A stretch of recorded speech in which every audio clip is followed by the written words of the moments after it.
Muy buenos días para todos. Mi nombre es Luz Ángela Suárez, el de mi compañera Sandy Caterina Obregón. El día de hoy venimos a hablarles de la rehabilitación neuropsicológica. Buenos días, Ángela.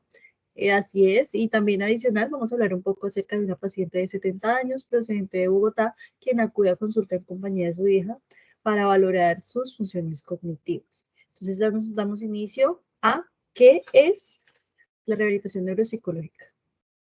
Claro que sí, Angie. Mira, la rehabilitación neuropsicológica es aquella que se centra en el tratamiento de las alteraciones que afectan a cualquier dominio cognitivo, como son la atención, la memoria, los procesos perceptivo-motores, funciones ejecutivas como la planificación, la memoria de trabajo, la toma de decisiones.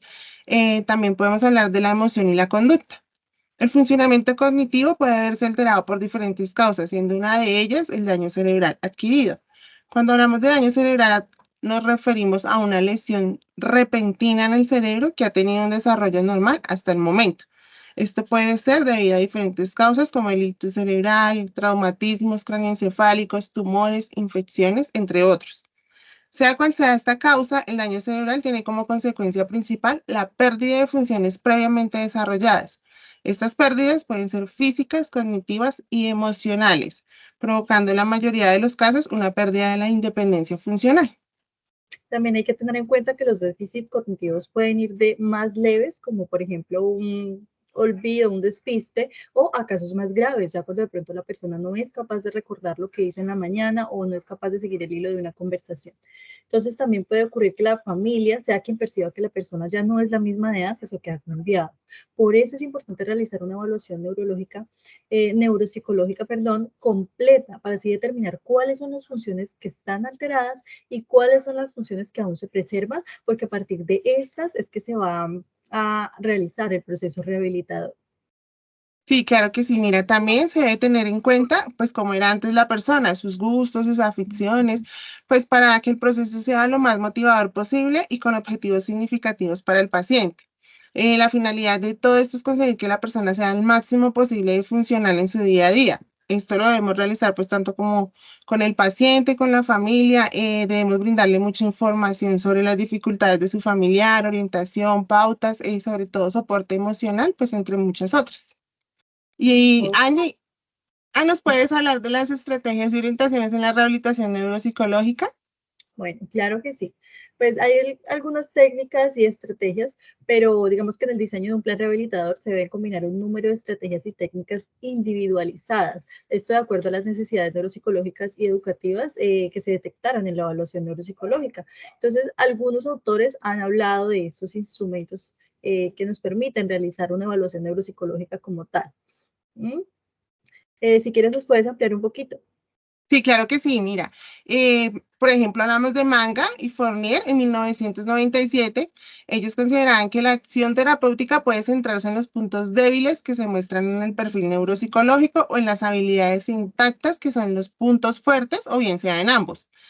También León Carrión en 1994 y Muñoz Tirapú en 2001 distinguen diferentes orientaciones en el proceso de rehabilitación neuropsicológica: la restauración de la función dañada, la compensación de la función perdida y la optimización de las funciones residuales.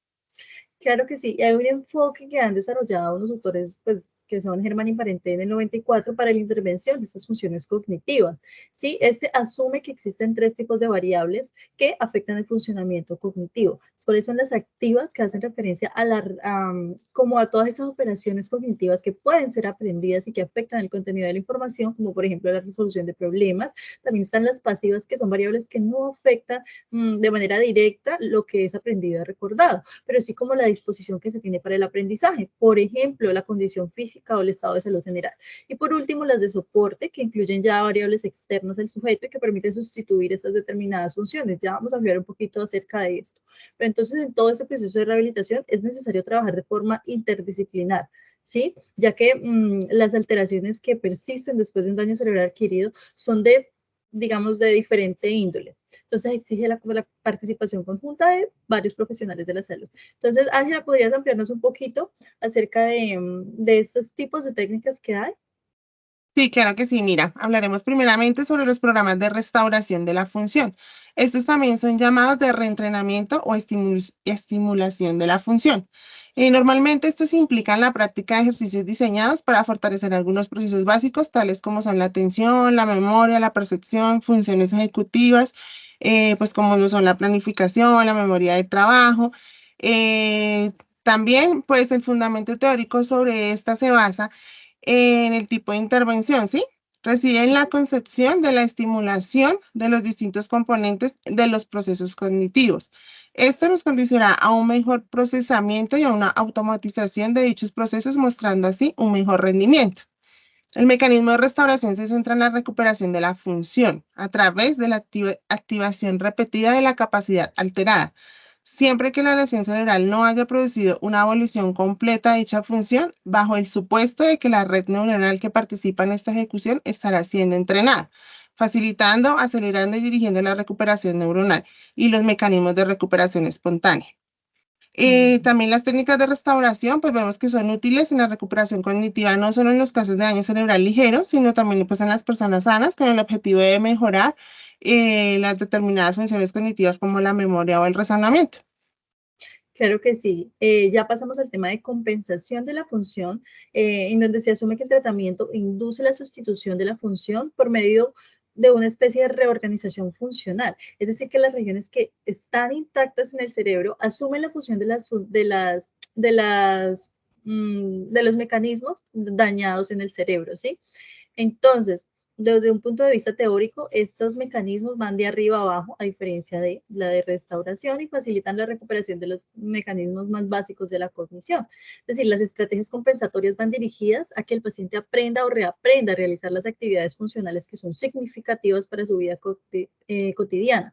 Entonces, lo hacen aunque la función alterada no se sane por completo, o no se vaya a sanar, sino que otros mecanismos, otros procesos a los afectados son los que van a compensar estos déficits. Entonces se desarrolla una nueva conducta o se desarrolla una nueva habilidad que sustituya a la que se ha perdido o es deficiente. Entonces este es un método intersistémico porque la pérdida de un sistema funcional se sustituye por otros sistemas alternativos para seguir desempeñando la misma función. Entonces, esto implica una reorganización de procesos, como se lo he dicho, así se facilita que las capacidades preservadas como que minimicen un poquito los efectos de esas funciones alteradas. Sí, mira, claro que sí. Algunos de los abordajes compensatorios más frecuentes que se utilizan son pues, el entrenamiento en estrategias metacognitivas. Aquí se incluye un conjunto de herramientas cognitivas y conductuales cuyo objetivo es que el paciente interiorice una serie de estrategias útiles para controlar y supervisar su conducta. En general, pues se suele comenzar con un modelado pasando a que el paciente verbalice y escriba instrucciones. Poco a poco se va practicando en contextos con mayor número de distractores, practicando al principio pues con órdenes muy sencillas y así aumentando la dificultad. Pues se recomienda también el uso y el entrenamiento del empleo por parte del paciente de las siguientes estrategias compensatorias, como son la visualización, la asociación, categorización, organización y codificación profunda. Sí, de hecho, para las alteraciones nésicas se pueden utilizar, por ejemplo, el apoyo de clave fonológica o técnicas mnemotécnicas que las vamos a ver que vamos a utilizarlas en el paciente que estamos revisando, ¿sí? De hecho, en los casos con pacientes con dificultades, ya por otro lado, de la resolución de problemas, por ejemplo, debido a impulsividad o desorganización, se utiliza un entrenamiento en autoinstrucciones verbales, ¿sí? Donde el paciente va verbalizando lo que está haciendo y así como que guía la ejecución de la tarea. Sí, claro que sí. Mira, ahora hablaremos de la sustitución de la función. Cuando una función es resultado abolida pues en su totalidad como consecuencia del daño cerebral de mayor gravedad, los mecanismos cerebrales subyacentes sufren una merma que impide su recuperación. En este caso, se hace necesario recurrir a estrategias de sustitución que consisten en la creación de un sistema alternativo de respuesta que reemplaza la pérdida de esas funciones tras la lesión cerebral. El objetivo de estas ayudas, pues que se utilizan son ayudas externas para poder pues minimizar el problema a lo máximo. Ujú. Em, También, pues, implica el tratamiento, el uso de dispositivos y herramientas que ayudan al paciente a estructurar la información y a iniciar actividades previamente planeadas. Pues esto lo hacemos con ayuda de agendas electrónicas, pues listas de tareas para las compras, grabadoras de voz, relojes con alarmas, etcétera. En pacientes con alteraciones de la memoria se recomienda el empleo de medidas compensatorias destinadas al fomento de la independencia funcional, pues como lo nombrábamos arriba, tipo agendas, avisadores electrónicos o similares. Ajá. De hecho, los avances en la tecnología también, digamos que han tomado cabida en este campo, porque en el caso de la sustitución han permitido desarrollar sistemas de mensajería a distancia, por ejemplo, cual permite programar mensajes que son suministrados de forma visual u oral. Y así como para esta técnica, también para las otras, como de compensación y restauración, también la tecnología ha tomado mucha fuerza. Otra de las modalidades de intervención mediante ayudas externas son las modificaciones ambientales, que comprenden cambios en los factores externos, ¿sí? Con o sin expectativas de mejoras subyacentes de las capacidades intelectuales a nivel global. Entonces, algunas de las manipulaciones conscientes con esta aproximación incluyen, por ejemplo, la utilización de soportes externos en forma de sistemas de claves que disminuyen como las exigencias nésicas. Ya pasamos entonces a los procesos conservados. Hablando, ¿nos puedes hablar un poquito, Ángela, por favor? Sí, claro que sí. Mira, pues pudimos ver los procesos conservados en nuestra paciente, que fueron pues la orientación. La paciente se mostró adecuadamente orientada en persona y en espacio. También pudimos observar la atención espacial. Esto lo evaluamos a través de los cubos de Corsi, que también pues se encontró dentro de lo esperado. La comprensión del lenguaje en contexto conversacional, aunque había unas pequeñas dificultades, pues también observamos que las órdenes simples se mantenían. También vimos la memoria visual a través de la evocación de la figura del rey, que también pues estaba bien conservada. La memoria de trabajo también en el componente isoespacial pues está dentro de un rango normal. De hecho, en las praxis no toda la función está conservada, pero sí lo que es, por ejemplo, la capacidad para reproducir gestos simbólicos, que es la praxis ideomotora, igual la reproducción de ritmos, dentro de esto también se conserva, así como la alternancia gráfica. Por otro lado, las funciones premotoras, que son como para planificar y ejecutar acciones motoras simples, también se conserva, al igual que el reconocimiento visual, eso a través de las imágenes superpuestas, a pesar de que el tiempo de ejecución sí fue, digamos, bastante amplio. Entonces pasamos a los procesos alterados. Sí, claro que sí. Mira, en nuestra paciente pudimos observar algunos procesos alterados como lo fueron la atención sostenida, auditiva y visual, pues en esta presenta unas dificultades significativas, tanto auditiva como visual, con una capacidad atencional muy reducida y tiempos de ejecución aumentados. También la atención alternante, pues está también un poco alterada. El lenguaje de denominación y comprensión tiene considerables dificultades. En cuanto a la memoria explícita verbal, también tiene dificultades en la decodificación de la información. En cuanto a las funciones ejecutivas, la memoria del trabajo presenta unas alteraciones considerables. La abstracción verbal, la paciente mostró dificultades. Y en la planeación motoria, tiene una alteración en la planificación y programación motora al configurar figuras. Ya para terminar, como con funciones ejecutivas, también la paciente tuvo alteraciones significativas en la fluencia verbal en condiciones de tanto de categoría semántica como fonológica. De igual forma, la imitación de posturas bilateral, aunque las más simples, sí, ya cuando requería utilizar las dos mitades del cuerpo ya tenía más dificultad. Las alteraciones en la capacidad visoperceptiva también está alterada porque no lograba reconocer imágenes superpuestas, digamos que tenía problemas para la integración y procesamiento de la información. De igual forma, digamos que se evidenciaron de pronto unos síntomas compatibles con agnosia auditiva asociativa y síndrome de agnosia verbal acompañada de amusia. La agnosia auditiva asociativa implica que esta paciente tiene dificultades en el reconocimiento e interpretación de los sonidos, a pesar de que la audición es básica, la audición básica puede ser, digamos, normal. Y el síndrome de agnosia verbal acompañada de amusia sugiere, digamos, que tiene dificultades específicas con el reconocimiento y la reproducción de música. ¿Sí?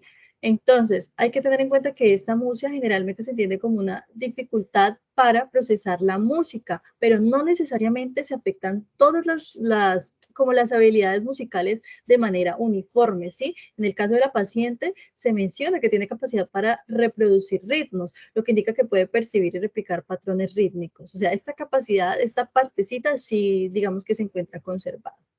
Ya por último, la velocidad de procesamiento de información. La paciente muestra un enlentecimiento significativo, como se había mencionado, en algunas de las actividades que realizó. Y esto pues puede tener problemas más allá en la paciente, por ejemplo, afectarle memoria, atención y pues varios procesos que tiene alterados, sobre todo la ejecución de tareas de manera rápida.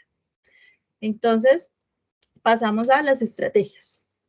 Sí, claro que sí. Mira, desarrollar estrategias de rehabilitación neuropsicológica efectivas para los procesos alterados mencionados requiere un enfoque multidisciplinario y pues basado en evidencia.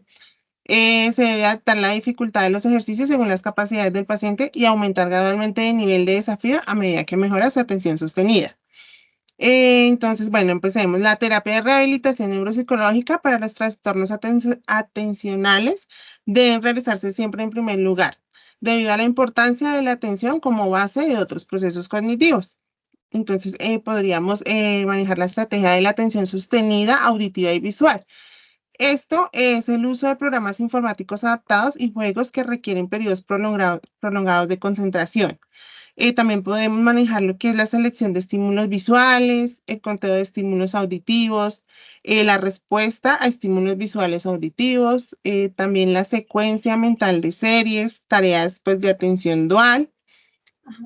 Ya para la atención alternante, desde la restauración tenemos técnicas como por ejemplo la selección de números impares, en donde se presenta al paciente una lista de números y durante los primeros segundos se le pide que mencione los pares y durante los siguientes segundos, 15 segundos, los impares, como se ve en la imagen. También hay otras como la atención a palabras de categorías diferentes, ordenamiento de formas y colores, alternancia de tareas mentales, identificación de secuencias lógicas, etc. De igual forma, es útil en la intervención el uso de estrategias internas y externas, como por ejemplo el entrenamiento metacognitivo. ¿Sí? Sí, Continuamos. sí, claro que sí. Mira, también pues podemos manejar lo que es el lenguaje de denominación y compensación. Esto también es de restauración. Esta terapia de denominación y comprensión es basada en pistas semánticas y fonológicas. También, pues, en la memoria explícita verbal, la estrategia que podemos manejar es de compensación en estrategias técnicas que enseña y participa con el paciente el uso de técnicas como la elaboración de imágenes mentales asociadas a la información verbal. De hecho, en este tipo de memoria explícita verbal se pueden utilizar estrategias de tanto de restauración como de compensación, como por ejemplo entrenamiento en estrategias de repaso o pues el uso de claves semánticas. O la terapia de reminiscencia también es desde la restauración. Seguimos con la Sí, memoria de trabajo. sí, claro que sí. Mira, para la memoria de trabajo, pues este también es de restauración, ¿no? Se utilizan ejercicios de memoria que incrementan gradualmente en complejidad, incluyendo el uso de herramientas digitales. También, pues la denominación de objetos con letreros, esto ya es de sustitución.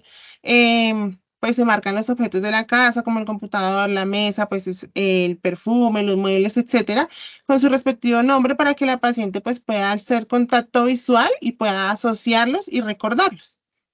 Ya desde la restauración para la abstracción verbal, hay actividades que involucran la interpretación de proverbios o metáforas como la que aparecen, y ejercicios también de categorización y comparación de conceptos. Sí, mira, para la planeación motora, esto también es de restauración, tareas de secuenciación y planificación, como es la construcción de modelos o pulsos complejos. Ajá, para la fluencia verbal, desde la restauración hay ejercicios de generación de palabras bajo categorías semánticas y fonológicas y juegos de palabras que también promueven esta fluidez. Sí, claro que sí. Mira, también podemos ver la imitación de posturas bilateral. Estos son ejercicios de imitación de movimientos y posturas. Ujú. De igual forma, para las alteraciones de capacidad visoperceptiva, desde la restauración hay terapias que se enfocan en mejorar esto mediante entrenamiento con tareas que requieren como la discriminación de formas, colores y movimientos, como el de la imagen.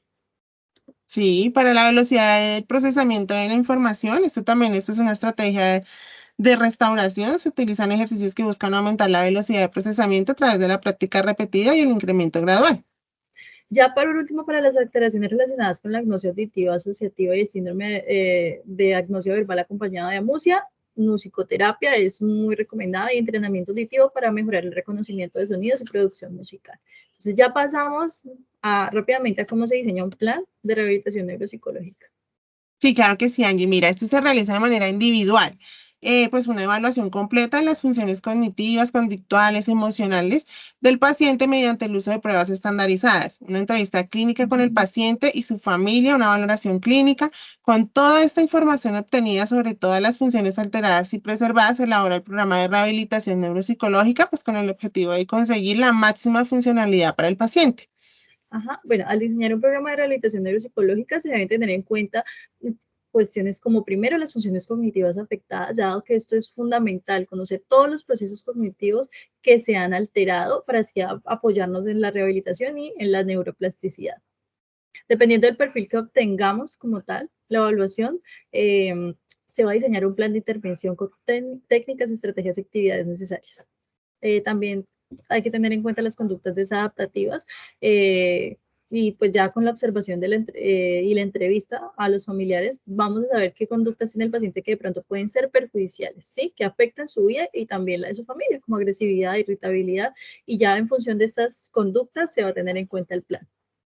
Sí, claro que sí. Mira, también pues para la readaptación profesional, pues este es uno de los últimos objetivos del programa de rehabilitación. Este es pues la integración nuevamente a su mundo laboral o a sus estudios, pues si es oportuno por sus capacidades. También podemos ver pues el apoyo psicosocial que pues es fundamental, trabajar con los familiares que cuidan al paciente.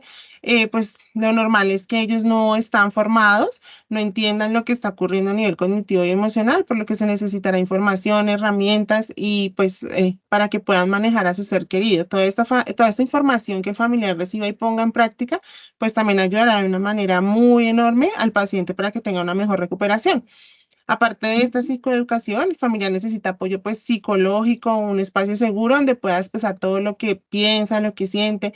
El familiar de la persona con una lesión cerebral también pues pasa a ser muy afectado, aunque sea pues en otro nivel, pero pues en ellos no hay que perder el punto de vista, pues su perspectiva de la situación, los anhelos, exigencias con el paciente y pues las perspectivas para su futuro.